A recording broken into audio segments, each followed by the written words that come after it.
right, welcome to HP2XP and our first official live stream. We are going to spend tonight, a little while tonight, short stream, probably about an hour, hour and a half, and I am going to start introducing the campaign setting that our players and performers are going to be in when we kick off our campaign in December. So first, let me introduce myself. My name is Chris. I have been playing Dungeons and Dragons on and off since 1986. I started off by playing the Redbox set when I was about 10 years old, and played Redbox for a little while, played first edition, played mostly second edition from my early adolescence through my high school years, and then on and off in my 20s. Got away from the game for a little while in my 30s, as so many of us do with families, work, travel, things like that. And then began getting back into it more recently again. And the last probably 7 or 8 months now have been really heavily back in the game. And what I found by getting back into it was that it had reawakened this deep-seated connection with storytelling that I have deeply loved. A big part of what I've done in my life is authorship, has been doing a bunch of writing, and some of that writing has been from, hey Fast Cat, thank you. Some of that writing has come from a very technical writing and professional writing space. Some of it has been fiction, some of it has been poetry, things like that. And what I have always been attracted to is the idea of storytelling as a way to educate, inform, illuminate. And this game, this Dungeons and Dragons game and tabletop role-playing games more broadly are, I find, a really amazing way of trying to do that. So a big part of what we're setting out for, what we're shooting to do with the HP to XP project is bring together collaborators, to bring together player characters, as well as with me, the DM, to create a world and tell interesting and engaging stories. So yeah, there is going to be a ton of combat in the world. It's the nature of the game, right? But there's also going to be a lot of open world exploration. And with that in mind, I think that it's a good idea to sit down and give folks a little bit of backstory on the world. One of the things that we bring to fiction when we are consumers of it is an understanding of the world in which it's written. In narrative fiction, in prose fiction, that generally happens pretty quickly in the early stages of a novel or a short story, right? We're granted an insight into the setting of the world, and while we may not have a deep understanding of the background of that world, we are able to anchor ourselves in that world pretty quickly. Hey Steph, welcome aboard. Rating with a party of 7. Awesome. We appreciate it. So yeah, in storytelling, that becomes an really important aspect, right? Is rooting the consumer of that story in their place. And that's what I'm hoping to do tonight, is to provide a little bit of an introduction to the world so that I can anchor the viewer, the consumer of this media in this space. So with that, I'm going to jump into it. I am looking at chat, so hi everybody in chat. I appreciate you all dropping in. Steph splashing in with 7 folks rating us, and everybody else that's already here. Don't hesitate to throw a question in. Happy to answer questions as they come up, if I can or will. There's obviously stuff that will not get mentioned. So, Cross, it's going well, my friend. Thank you so much. Big shout out to Cross. The overlays and the animatics behind me are all Cross's creative work. He's pretty amazing designer in his own right and does a lot of really cool stuff. He GMs his own games on Twitch here under the GM Cross banner, so please be sure that you check him out, give his channel a follow, as well as SideQuest Steph's channel. Give that the check out as well. So from the Virillas, I'm hoping I'm saying that correctly. I appreciate you guys jumping in. So Thurl, the big bad evil, I will send you a whisper message about that. I'm happy for you to have all of that information so that you can just lurk around with it. So all right, so the world that we are in is a homebrew campaign setting, and the world is known as Umbranthal. Umbranthal is a world that is about half the size of Earth as we would understand it, and it is a pretty interesting place. Its calendar has a roughly 668-day year. So rather than having our 12-month calendar, it uses a 24-month calendar, and that seasonal shift, that shifting of time is marked in years that are then also addressed by sort of epochs in time. The campaign, when we kick off, begins in the 937th year of Savsor. Savsor is a time of warm winds, bountiful harvests. It's a time of just a lot of bounty across the whole of Umbranthal, and the mages who have studied the evolving history have sort of determined that there are three periods that they seem to trace, and the period immediately before Savsor, it was a time called Vindasavsor, and Vindasavsor is a time period where the majority of Umbranthal was thawing from its most recent ice age, a time period known as after Savsor. And the modern calendar of Umbranthal actually comes to us via a mage by the name of Darian Runefell. And what Runefell was commissioned to do was to set out a common and useful calendar for all of Umbranthal. This calendar, the year one of Savsor, is marked by the coming together of the most northern sort of political alliance on the continent of Oltava, which is the major continent. And the Alberg Kingdom, which is this northern kingdom, is where much has come from. So I'm going to go ahead and give you a look at what the major continent of Umbranthal looks like. So this is what Oltova looks like, and I will give you a little bit of an orientation to it so that you have some sense of where you're at and how things work in the world. In usual conventions, the top of the map is north, the bottom of the map is south, right is east, left is west. So if you are looking down from the northern end of Otava, you'll see that there is a mountain range that runs west to east sort of dividing the continent into an upper third.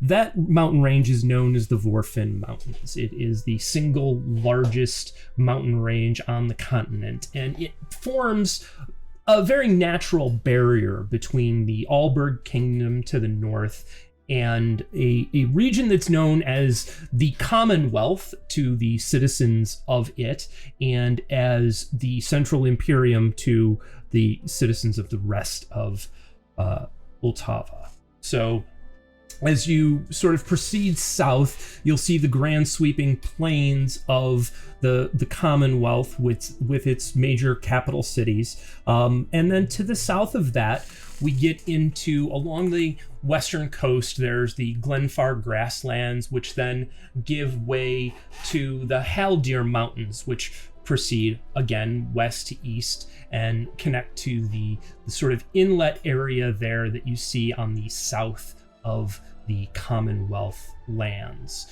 The Commonwealth is principally governed and ruled by humans under the current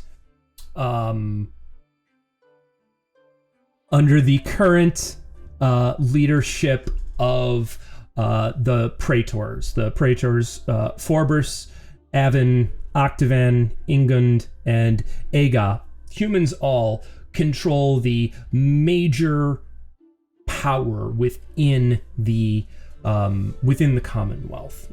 The northern part of the Vorfin Mountains are where we find the Alberg Kingdom, which was originally brought together under the power of a dwarven king by the name of Gearkirk. And it is Gearkirk who brought those many tribes and kingdoms of the dwarves together, cemented the Alberg Kingdom, and it is from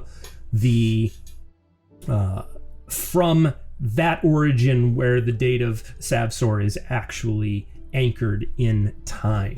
To the south of the Commonwealth, to the south of the Glenfar grasslands and south of the Haldir Mountains, we get into a region known as the Politeia of Falar.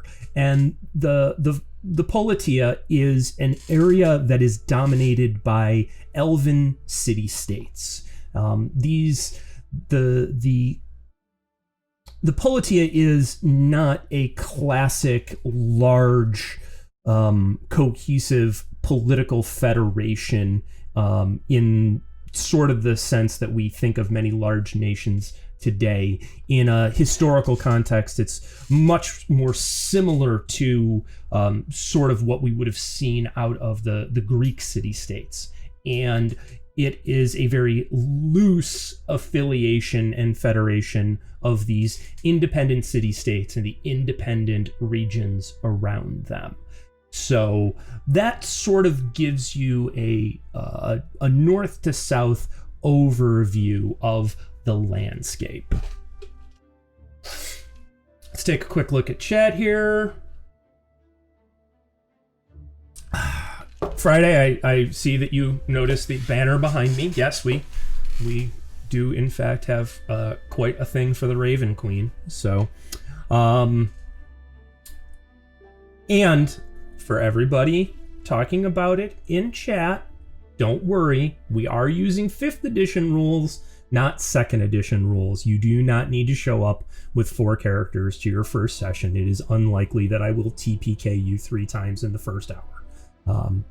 The joys of 5th edition. For those of you, total side note here, for those of you who are relatively newer to Dungeons and Dragons, and by relatively newer, I mean certainly 5th edition, but probably even 3rd forward.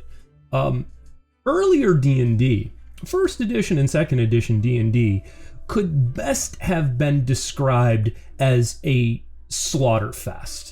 One of the reasons I think that the murderhobo trope exists in D&D is because of just the sheer odds that you were going to get murdered back in 1st and 2nd edition with your character. I can distinctly remember having to create 3 separate characters in an evening, just as we go. Thankfully, the rule set is a little more amenable to characters surviving, and I think also the way DMs are encouraged to use challenge ratings now also helps give that a little bit more, little bit easier. Yeah. So. But my thaco, that's another fun one for those of you who don't have a deep history with D&D, and I've had this question come up in some of our Discord chats about this stuff. Thaco, for the newer player, references something called 2-hit armor class 0. And armor class 0 is the... Stand by. Got a little hiccup here. All right. Armor class 0 was traditionally regarded as sort of the best armor class in 2nd edition.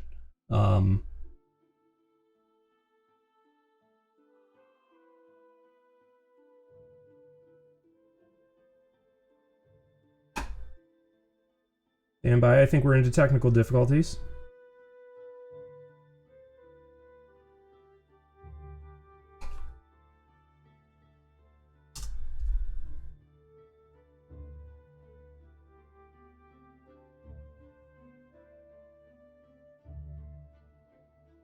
I don't know if the whole thing dropped for you guys or just for me, but I'm just trying to reboot my creator dashboard here because it decided to tell me that nothing existed anymore. So I'm going to keep talking here about thaco, and we'll see if this all comes back up. So, all right, thankfully I have chat open in another window and I'm able to see that it's still rolling. Outstanding. So, thaco, 2-hit armor class 0. Back in 2nd edition, armor class 0 was sort of the best standard armor class that you could have. A completely unarmored character had an armor class of 10, and then your armor class descended from there as you added armor and whatnot. Depending upon your level and on your class, you had a table that you worked off of to determine what you needed to roll to hit armor class 0. This is a very long digression way of saying that for those people who in 5th edition think that there is a lot of math, yeah, it's nothing like what it used to be. So the math in 1st and 2nd edition was a little heavier, but you know, it is what it is. So back to talking about the world of Umbranthal a little more directly, and once again reassuring Friday that they don't need to show up at our first session with 4 characters prepared. Right, Cross, exactly. Calculating a fireball in 2E. Yeah, there was a lot of... Yeah. It was... the origins of D&D, I think, are fascinating ones. There's some really cool YouTube videos out there. The book Empire of Imagination, I think is the title, is the book about Gary Gygax and the creation of Dungeons and Dragons. For those of you who enjoy the game, they're really awesome to look into, and you get a sense of how this game has evolved over time. So it's good stuff. It's a lot of fun. But yeah. So jumping back to our current setting, I think that the big thing that I want people to know about Umbranthal in general is that it is a very diverse world, but it is also a world that mirrors the real world that we see day in, day out in a lot of ways.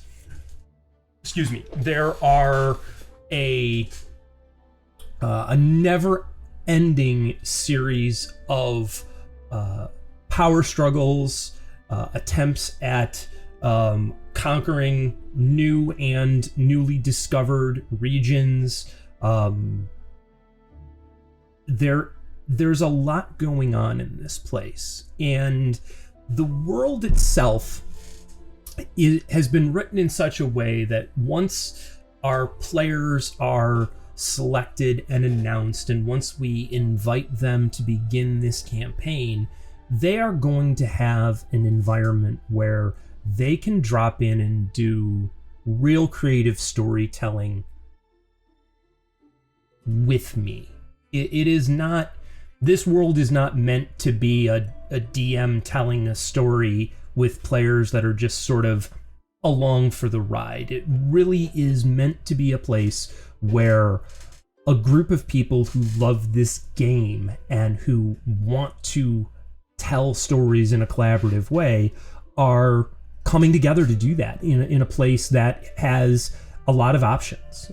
That said, I think that really good fiction, fiction that is good both to participate in and also to consume, because this is a public game, right? This is a public art project. So with that being said, fiction that is compelling exists in a world where the characters' actions have deep and lasting impact on the world.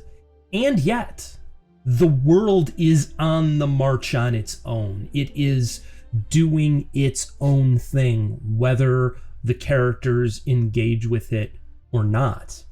If the party decides that they're going to sit in a tavern for 3 weeks, it doesn't mean that the world around them is on pause. There are events that are occurring. There are problems that are creeping up, and those are things that you are going to see that's things that you're going to see in this world. And one of the things that I would like to introduce you to a little bit is, if you take a look at the map that we have here over to what would be my left, in that mountain range, those Haldir Mountains that form part of the border between the Commonwealth and the Politeia, there is a town called Isterland. And Isterland is a cavern city below the Haldir Mountains that is home to the Drow of Utova. And as in many D&D settings, Drow on Umbranthal they're sort of off on their own. They do not participate in the federation that is the Politeia. They are removed from it, though they do have emissaries that move back and forth. And there are Drow that are found throughout the various regions of the main continent, often employed as either wonder workers or mercenaries, some of them doing very menial labor in various mining communities up in the Dwarven kingdoms. But the Drow are a presence in this land, and you will get to see them and meet them. Some of the other races that are very common, the ones that would be most common to find across all of the land of Ultava, are obviously sort of your classic races, the human, the elf, the dwarf, the gnome. These are all very, very common races. Some of our more uncommon races are ones that are going to be found principally in perhaps either the far northern or southern regions, and this is where you're going to find more of your Forbolgs, your tieflings, and depending upon where you are, the uncommon races may or may not be perceived in the best light, right? Throughout the continent, any of the common or uncommon races that we come across are going to be treated as persons. They will have personhood, they will be respected as persons and have the opportunity to be regarded as such. They're not just going to be treated as instantly evil or monstrous. However, there are monstrous races. The monstrous races on Ultova are anyone who appears to be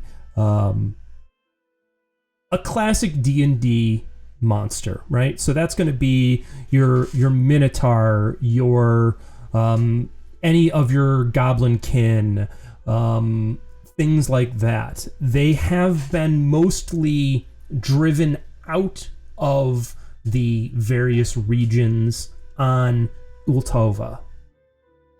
That said, there are other continents, there are other islands, there are other places in Umbranthal, and the conditions that exist on Ultova do not exist across all of the land. And that's something that I hope that our players, and therefore our audience, are going to have an opportunity to interact with and see how that changes. Again, for me, one of the things that I was looking for is an awesome game with really cool people. I wanted to play with really good and exciting players. And the other aspect of what I was looking for was a game that really took the structure of what good fiction is about in my mind, which is engaging, informing, opening up people's ideas, and presenting it to an audience to get people to engage with it, to think about it, and hopefully to explore their own world in a new way through consuming this fiction. We don't have a particular agenda that we're pushing. We are not a advocacy stream in any way, shape, or form, but I do believe very strongly that all art is political. And what I mean by that, I want to distinguish political from partisanship, right? We've become very, we've been trained, particularly in the US, but I think globally, to think of politics as a partisan state of affairs. It's the difference between left and right. It's the difference between liberal and conservative, things like this. That's partisanship. It's not politics. The political is speech that is meant to... speech that is relevant to the body politic, to the informing and shaping the understanding of the community, right? And art does that. Fiction does that. It plays a role in exposing us to ideas, in putting ideas into the public sphere. So I think any art that is worth consuming inevitably has an aspect of being political to it. If you are not seeking to enlighten or inform an audience, you are probably not saying anything meaningful. That doesn't mean that you have to, again, it doesn't mean that you take up necessarily a particular advocacy position. That's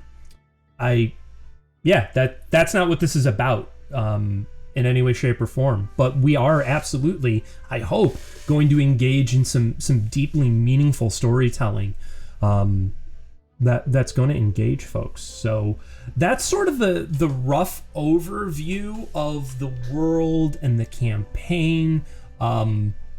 If anybody has questions, stuff you want to talk about, throw it in chat. I hope I'm looking at it. I'm gonna actually open it up in a whole nother window so I can see if I'm missing anything, because again, my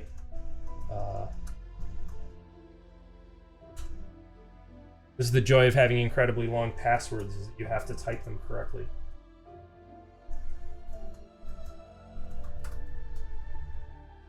Okay.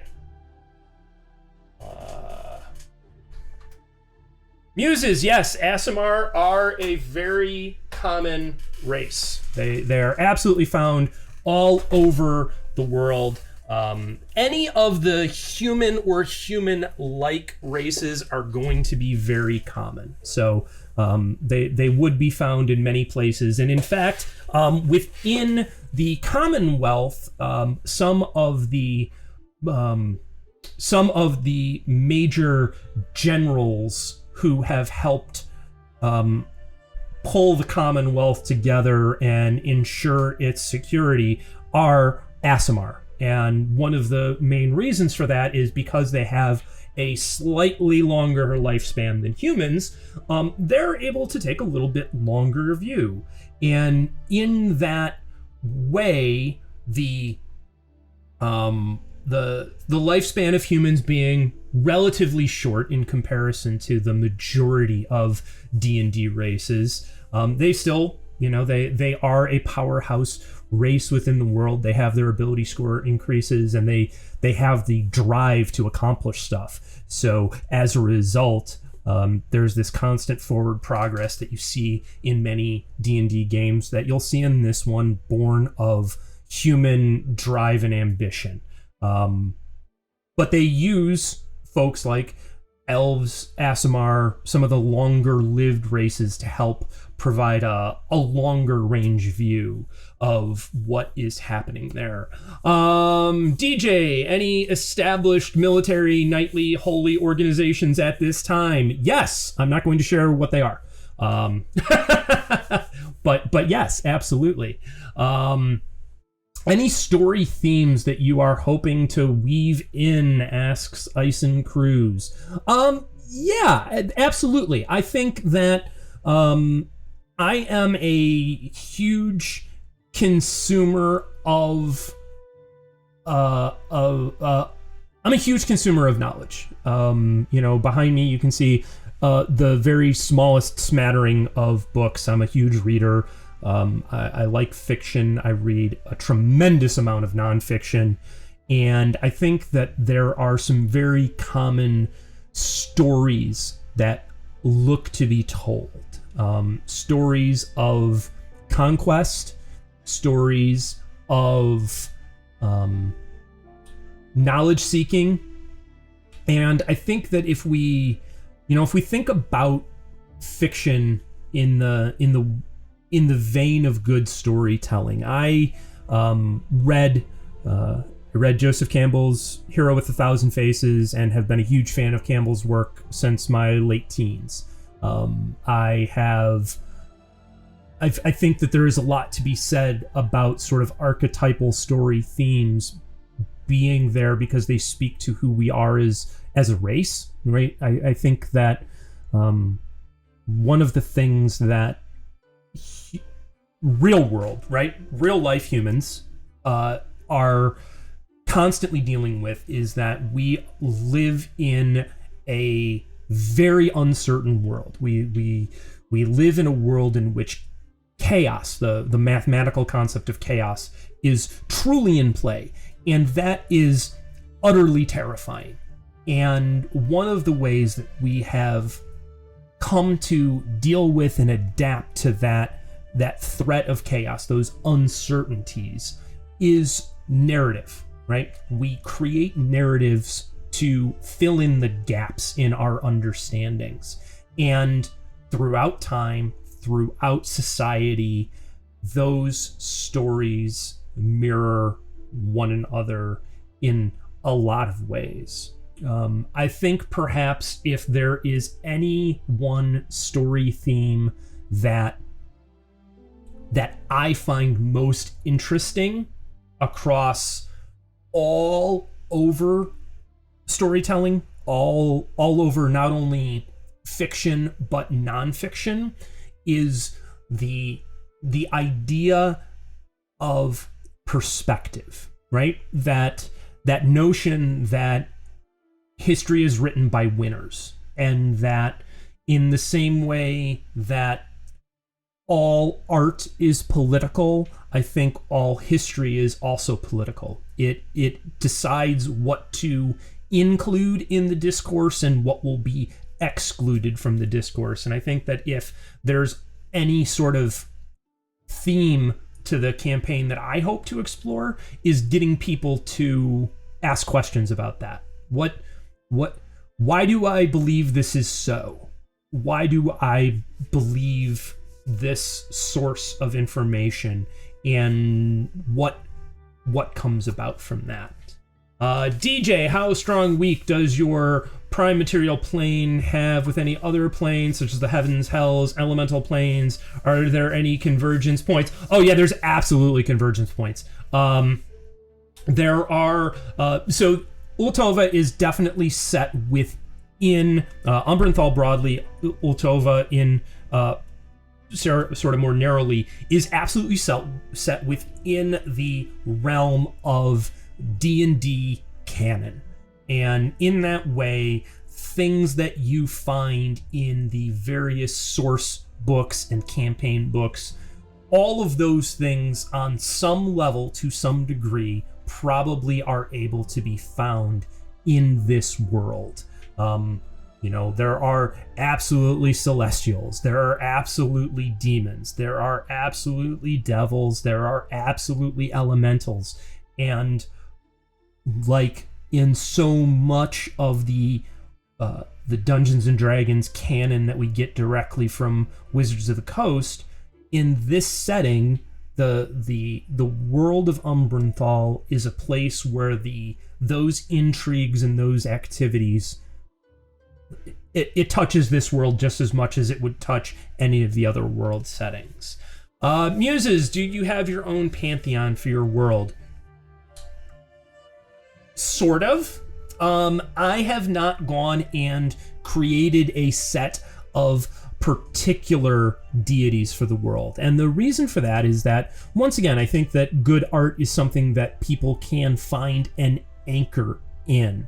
And since our principal audience is obviously folks who play Dungeons and Dragons and probably have a pretty strong, some degree of comfort with what is canon within Dungeons and Dragons, we're choosing to stick within that canon. So the way I look at it is that if there is a deity of any sort, a god, a devil, a demon, any sort of, celestial, infernal being, any of those things that you have read about or heard about somewhere in the canon, they exist someplace in this world.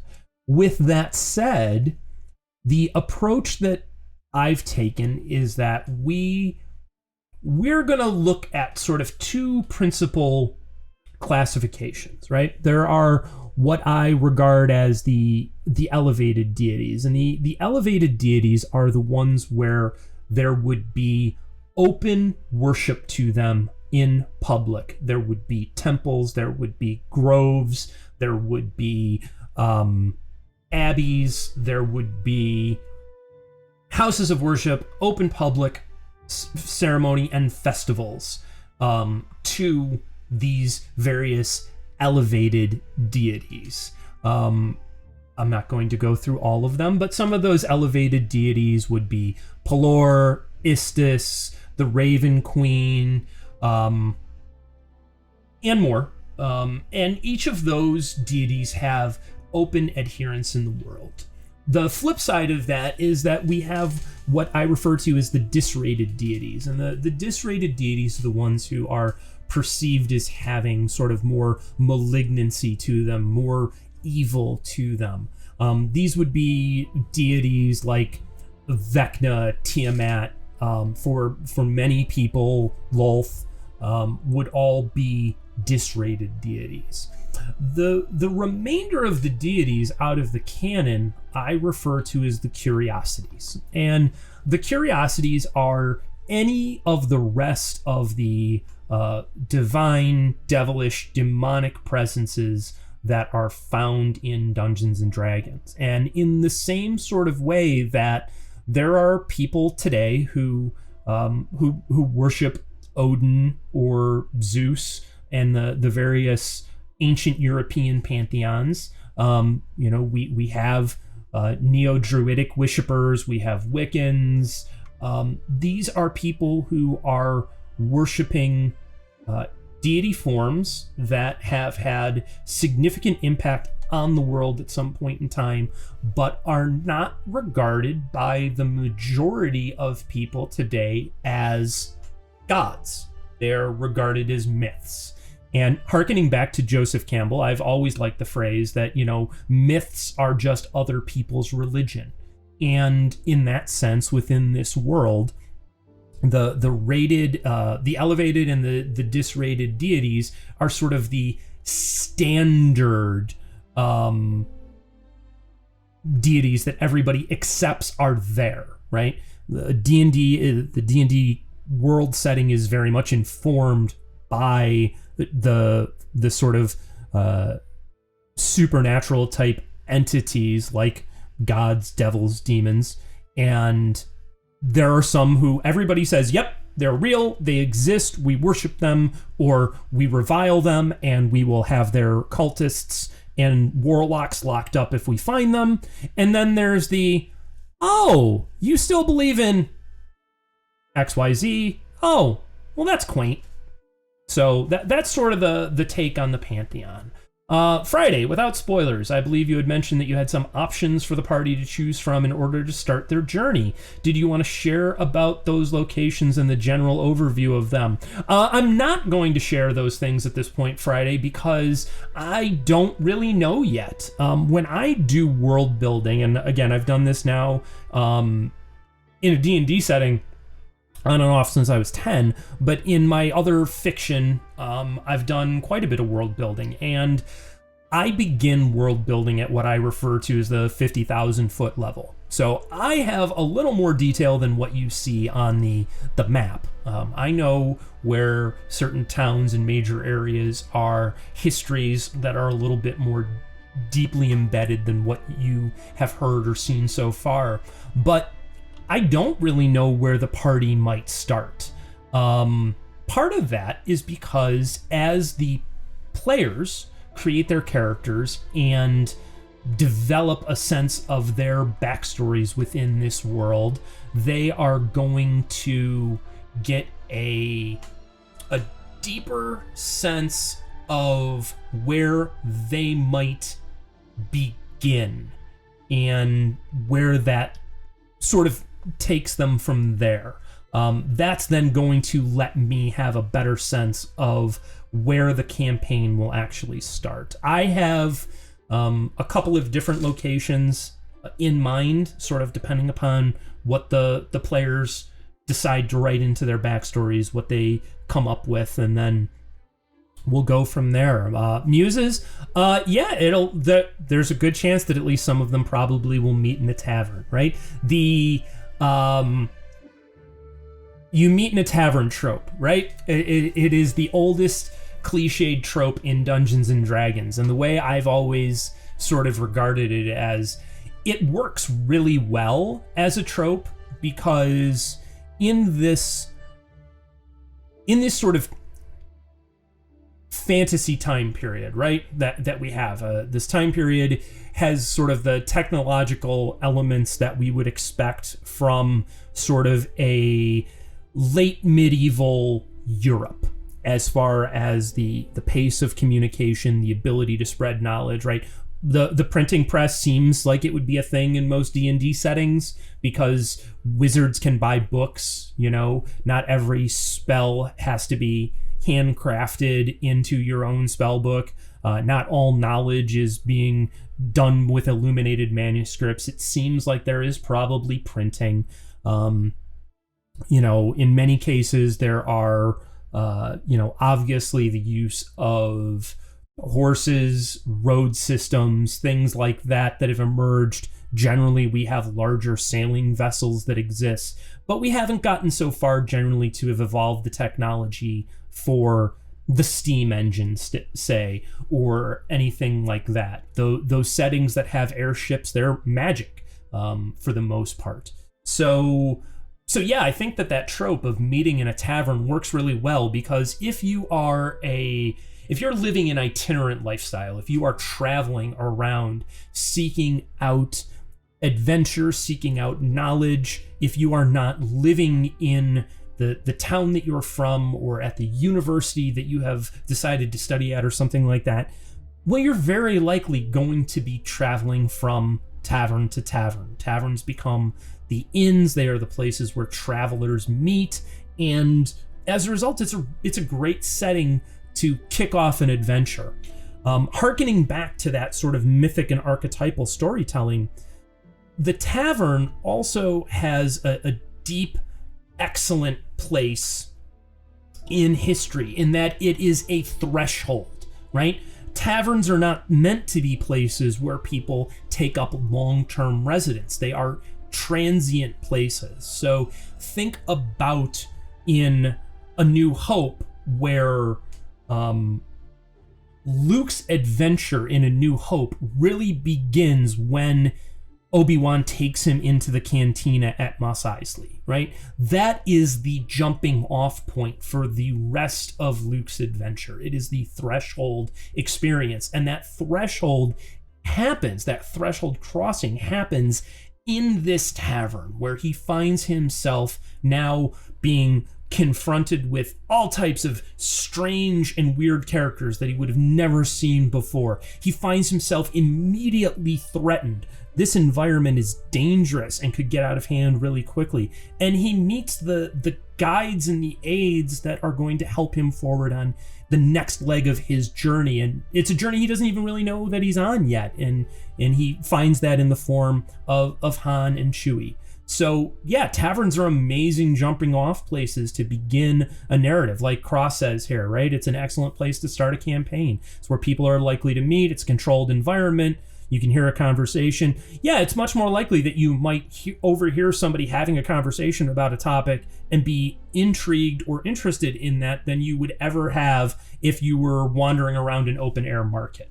So yeah, I think that the D&D trope of you meet in a tavern is a pretty solid one. That said, I've said to, I think, everybody who has thrown their hat in the ring to audition for this game, that one of the things that I believe is that as in trying to tell fiction that is rooted in some level of realism, I think that it's also important to say that, well, it's unlikely that 7 random strangers would show up in a bar and suddenly decide to go on and take on the universe, right? I've never walked into a bar, met 7 people I've never met before, and then gone out to fight evil with them. I've walked into a bar, met one person, had a really good conversation, met a friend of theirs, had another really good conversation, and then continued to build that friendship. I have walked into bars where everybody ended up fighting very quickly. That's not at all uncommon. But what I have found is that a group of friends sometimes meets another group of friends in that environment, and they come together and then continue to grow. So it's certainly not the only way, but I think it's a good way. DJ, how common are monster races within the main continent? Are they more of a nuisance, a traveler level threat? Do they have larger groupings or even armies? So to the knowledge of the common person, the monstrous races do exist. They are out there. They are a problem in some of the less urban and some of the less well-traveled regions throughout the continent. So it is something that travelers need to be wary of. It is something, these various races are ones that may be employed in some cases for work in mines, farms, smiths, some of the more sort of rough and tumble work that happens in some regions. That's something that you may see happening. To the best of anyone's knowledge, there are no longer any large presence of monstrous races on Ultova. Over the course of the last almost 1,000 years that the modern continent has sort of been developing in its modern iteration, those wars have been fought, and this is sort of a relatively known landscape. It still has wilds, but it is not a place of wildland. It has mostly been understood, even if it is not yet settled. So I think that kind of gives a little bit better direction there. Yeah, Cross, absolutely. From a narrative standpoint, it's a great place to just have a story start, right? You can do a lot in that setting, because it is a place where people would be prone to introduce themselves to a fellow traveler, right? We live in a society right now where I think it's much more common for people to ignore a stranger in public. We have a greater sense of privacy, and I think in the high fantasy settings, when we root them in sort of a historical way, they have a tendency to be a little bit more I'm not going to say friendly. Everybody's wary of everybody else because you don't know any of these people, right? You may not come from the same place. You may not come from the same tribe. You may not have the same culture or manners. And that which is not part of my in-group is always going to be suspect. We are tribal creatures. But with that said, I think that it is a place where you are more prone to turn and look to the person next to you and introduce yourself, right? Some of the most interesting conversations that I've had randomly with people were probably saying hello to the person sitting next to me at an airport lounge or something like that, where you two strangers stuck in the same space for some period of time, and you strike up a conversation, and maybe those conversations lead somewhere. Maybe they are just a way of saying, hi, I'm not trying to steal your wallet, right? And I think that that's another good reason why the tavern setting works well. Fairy, are there other continents in this world outside of Ultova? Well, you will see if you look on the map. There's a little something poking out at the very upper left corner. So there are definitely other places. Maybe you'll get to visit them. Maybe the audience will get to see them and find them. That's not really up to me. It's up to the players who end up at the table, and we'll see what they have to offer for us. So I'm super excited about this campaign, folks. It's really it's a campaign setting that I've been working on for quite some time now, and it really started to coalesce into a coherent narrative not too long after COVID kicked off in earnest here. My world had been taking a particular path, and then business shut down and things changed, and now I've got a lot of time to devote to this, and as a result I've had the opportunity to flesh this out a lot, and now I've found co-conspirators who are interested in exploring the world. So, DJ, how common is magic in everyday life to commoners? Great question. So, magic is ever present in the community, in society, and with that in mind, everyone someplace has met a traveling wizard. the technological advancement in the world right now, in all of Umbranthal, as far as anyone knows, is we are at a period of high magic, low technology. Alchemists are just starting to establish an understanding of things like black powder. They haven't really gotten so far in their evolution as to have figured that out yet. Medicine is still really not a technological or scientific practice. It is the work of healers, clerics, mages, people like that. So while every community may not have a trained cleric, they probably have somebody that fills the role of being a kitchen witch or a weather worker. The way I like to think of it a little bit is sort of the level of magic that you get in the very beginning of Ursula Le Guin's Wizard of Earthsea, right? So Ged is being raised in a community where magic working is a thing.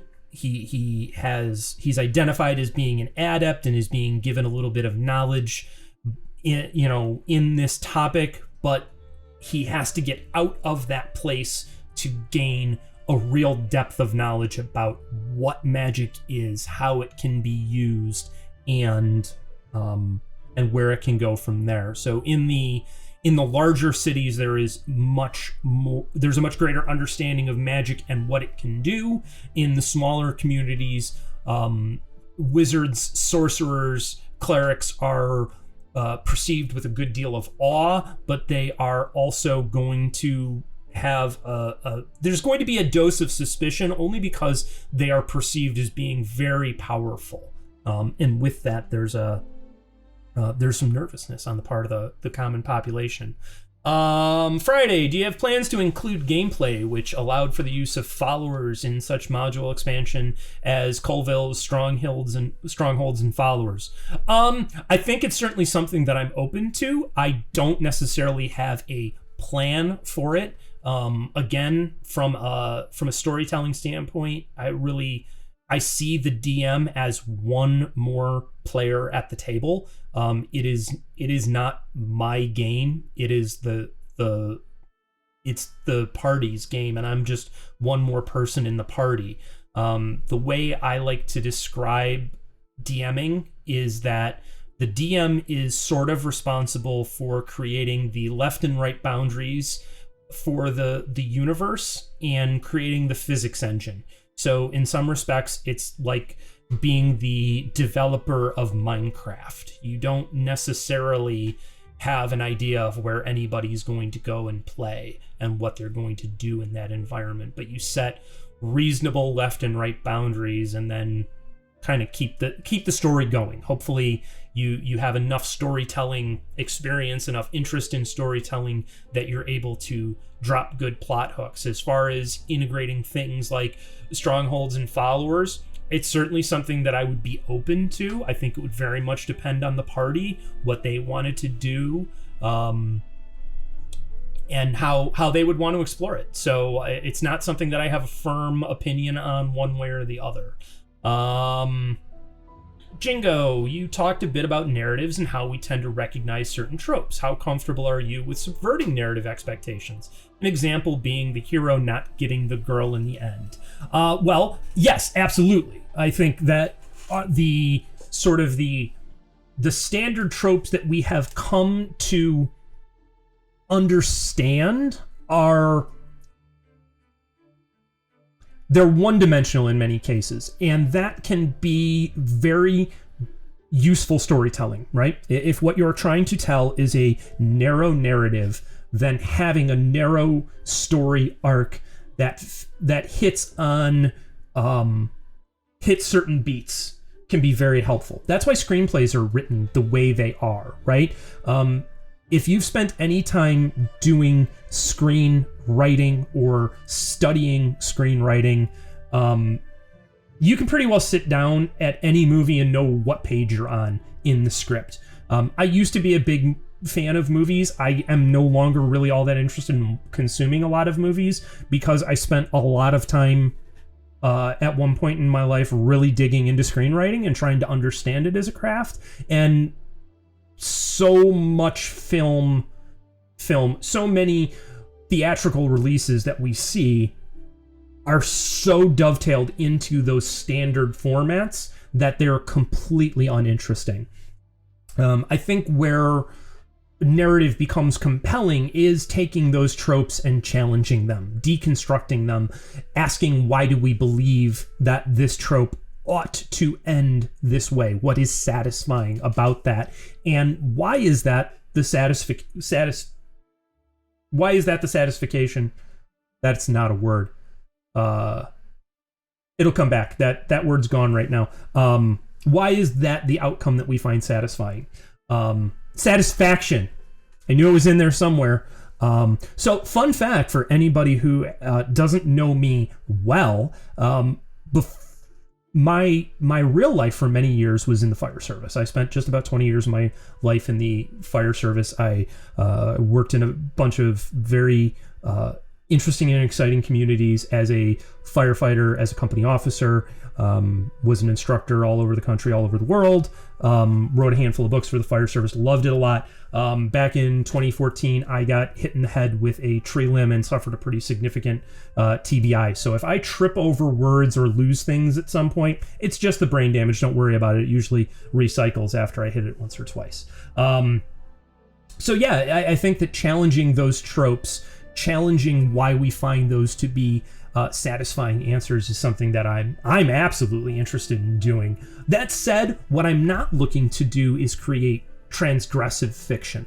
For folks who aren't familiar with transgressive fiction, probably the two kind of most common authors that you hear referred to in America for it would be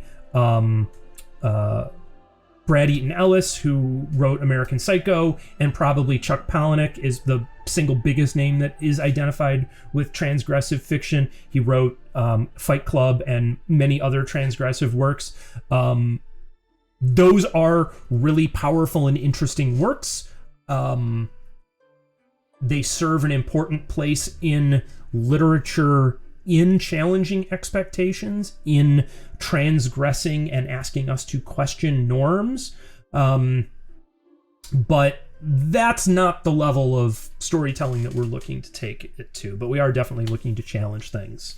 DJ, any thought on using content from the new Tasha's book, such as alternative race stats? I have the book on physical pre-order and digital pre-order, and as soon as it drops, I plan on sitting down on the 17th and going through it as quickly as I possibly can to get a sense of what can be incorporated, what players will have on the table from the outset, what won't be. Thus far, I have avoided most of the spoiler type content that's out there. So I can't comment on any of them right now. I'm waiting to see the book itself, but I'd imagine there's going to be a good deal of it that will be able to be worked in. Ferry, any thoughts on later on creating something resembling Explorer's Guide to Wildemount? Yeah, that'd be awesome. Even if it was not a Wizards of the Coast publication, that would be cool. I do think that what will happen, so we do have a website for the project. It's hp2xp.com, and you can go there and check it out. And I do think that one of the things that I will be doing as things hit the world is releasing blog posts and articles there that sort of help sketch in some of these details. Another thing that I'm hoping to do, once I know who the party will be at the table, thanks for the link, Steph. Once I know who the party will be at the table and sort of am able to banish them from tuning into these live streams, then there will probably be live streams where I talk about some of this stuff in greater detail for an audience, where I am able to anchor those the audience in some of the deeper understandings of the lore and the world. As we get there, that's going to be an open venue for me. But I do think that there is an important aspect in limiting player knowledge so that you limit character knowledge. We talk about metagaming as a bad thing in many cases, but metagaming's inevitable. We all, any reasonably intelligent person is going to do some level of critical analysis and recursive thinking about the information that's presented to them, and it's going to pass through to what a character does in story. So the things that I'm talking about today are the things that everybody in the world would know. So, a lot of folks in the chat are folks who have auditioned for the game and have a chance at getting a seat at the table.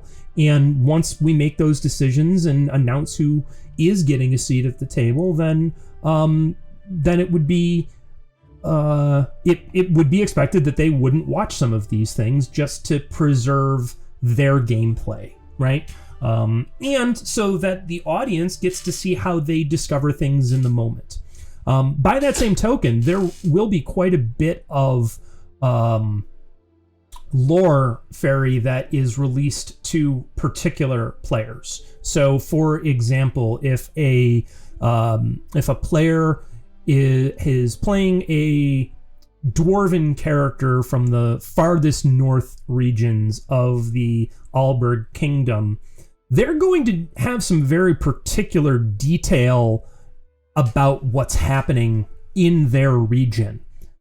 They may not have any good knowledge about what's happening down in the Commonwealth, let alone down in the Politeia. I know local politics in the Chicago region pretty well because it's where I live and it's where I grew up. I have absolutely no idea what they are. Really, I have no idea what they are in Indianapolis, let alone in, someplace that's more than a 3-hour drive from me. I have only broad sweeping knowledge and have to do research and find things out. So I think the audience will get access to some of those things in ways that the players won't. And hopefully the sum total of releasing live streams and blog posts will sort of flesh out that broader understanding of kind of an understanding of Umbranthal in general and Ultova in particular. Lane, in regards to the story, I'm assuming that you have a story planned, but how rigidly planned is it? Is it a matter of freedom up to the point, or do whatever you want and the world will react accordingly with the things that are supposed to happen regardless? So much like I talked about my approach to storytelling being rooted in sort of an understanding of Campbell's hero's journey, I also use a tool made popular by the writer Dan Harmon. Dan Harmon of Rick and Morty and Community fame and other things like that. And Harmon uses a simplified version of Campbell's sort of monomyth that he calls a story circle. And the way I use the story circle when creating any sort of narrative is that I assume every character, whether I've met them or not, has their own story circle. They have a thing that they want. They are going to go look for it. They are going to take it. They are going to come back with it changed and do something to achieve their goal that they set out to achieve. Every character has that arc. That arc can change. Their goals and their motivations can change. They can get to a certain point in their arc, decide that they are on the wrong path, and start a new one. And with that said, sort of what would be the major NPCs, they have an arc. There are story circles written for them. And in that way, there are stories, there are narratives happening in this world all the time. It is ideally a living place. Whether or not there's a party interacting with it. The hope is that where the party interacts with it will create good storytelling. And hopefully by having a, for lack of a better term, a pantheon of powerful NPCs with their own motives and their own desires seeking to attain certain goals, hopefully the party in their efforts will come across these individuals and either find themselves in a situation to be an ally or an opponent to one of those other characters, and somehow that character's narrative arc will also then come into play with what the party does. So so I think it's both, right? There's both some very detailed story planned out, but those are stories that the party may never interact with, and that's totally okay. It's unlikely in a good D&D campaign that after your first session, like Friday mentioned, you have your goblin fight, and then it's unlikely that everybody's just going to retire and decide to take up a farming community life and have said, hey, this is a great group, let's form a commune. That's probably not what's going to happen. It is a story about adventure and exploration, and there is a desire to level up and attain new knowledge and attain new abilities, and provided the party is engaging with the material in that way as adventurers, then they're inevitably going to come across good stories to interact with. So I hope that answers that reasonably well. Fairy, do you have any fun voices or accents planned for any of your NPCs? Yeah, I'm not the best voice actor by any stretch of the imagination. I'm not regularly cast in TV, commercial, or video game work for my voiceover skills. But I think I do have the ability to get in the head of a character and embody them enough that it brings something to the table for both the players and the audience alike. DJ, now I want to have a commoner that is met in the first session, then keeps showing up in later session and has progressed in their own story, which is written through blog posts. Yeah, you're not far off from what's something that could happen. I think that it, once again, it depends upon the party, right? Maybe that party does continue to deal with that commoner. Maybe that individual that they meet is a would-be adventurer themselves who is either embraced by the party and taken to a certain point in their journey, or snubbed by the party and ends up becoming their nemesis in some way. It's hard to tell. I think that one of the things that can be really fun and interesting about this game is that if you think about it in terms of real interaction in the world, right? Not in the game world, but in our day-to-day lives, we slide past people quite a bit without ever interacting with them. And then what happens is we interact with someone seemingly randomly and have this burst of creativity or this amazing connection. We meet someone that becomes a best friend or somebody we fall in love with. We meet a nemesis. And what I think is that these things happen, they're not serendipity. They are not, in my opinion, they are not somehow predestined or preordained. They're not fated. It's that everyone that we come across in the world is living their own story. Each and every one of us is living a narrative, and by virtue of our physical bodies, we perceive ourselves as the center of our observable universe. And our story is one that, when it touches on other people's stories, creates conflict and resolution. So I do think that the ability exists for the party to interact with any random person in the street and perhaps find themselves thrust into a new quest or a new problem. By the same token, that person's story arc may not have anything to do with you. And much like having a nice conversation in line with somebody at the DMV or at the bar at the airport, you may then go your separate ways and never intersect with one another ever again. That's real life. Party snubs the adventuring fanboy girl and they become the big bad evil guy. I believe the Incredibles did that storyline already, so I'm probably not going to jump on that one. It's good, but I have a sneaky suspicion that you would be more likely to see a Dr. Horrible style villain who is setting out to save the world in his own way, because I find those characters are much more interesting.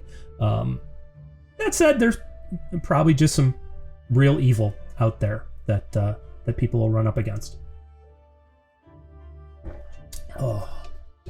So that's the overview, folks. That is the things that you can look forward to and seeing in the coming weeks. So what's going to happen is that we are going to have our first live streamed campaign session on December 16th, which is Wednesday. Our regular campaigns will be on Wednesdays. They will be at 7 p.m. Eastern time. Excuse me. In the next few weeks, the next month, basically, as we get there, I'm going to continue to do some of these live streams. I'm going to try and do one a week or so and introduce the audience, right? The folks that we hope are going to come and watch this campaign to ideas, to storylines, and begin introducing more and more of that background. Once we have selected our cast and know who will be at the table, where I can tell them that they're not allowed to show up to these, then we'll be starting to delve into some of those deeper storylines. It is I like the idea of giving an audience a little bit more grounding in the world than the characters would have, sort of as if you had as if you were coming into the second book in a series of novels as opposed to the first, right? Giving you the information that you would have gotten out of the first book in the series already, and hopefully that anchors you a little bit more, gives you a little more information, and as a result makes the game more compelling from the outset. So muses, we are on the honor system here. So yes, that's what's in the offing. That's what's coming. Thank you all for hanging out for an hour and 20 minutes and just gabbing about this tonight. Again, I don't know that I can convey how absolutely excited I am about this campaign coming and where we're headed. So please find us on Instagram, find us on Twitter, both places. It's HP to XP. Follow us here on Twitter, all of those sorts of, or follow us here on Twitch if you're not already. Share this with people, please. Include other folks in knowing about what we're doing, so that they can come and see this campaign as well. See, Steph, actually, if you just look at it from the perspective of code, you just wrote it as no socials, and that's what came up. So you're fine. But yeah, so that's where we're at. So again, I really appreciate everybody coming in, hanging out, asking questions, engaging with it tonight. The VOD here is going to stay up for 2 weeks, and then it's going to be up over on our YouTube channel. So if you didn't get a chance to check it out here, and we'll go ahead and have it up on YouTube pretty soon. Hey, Mirage. So that'll be that. So with that, I appreciate all of you coming and joining in, and we'll see you all soon. Cheers.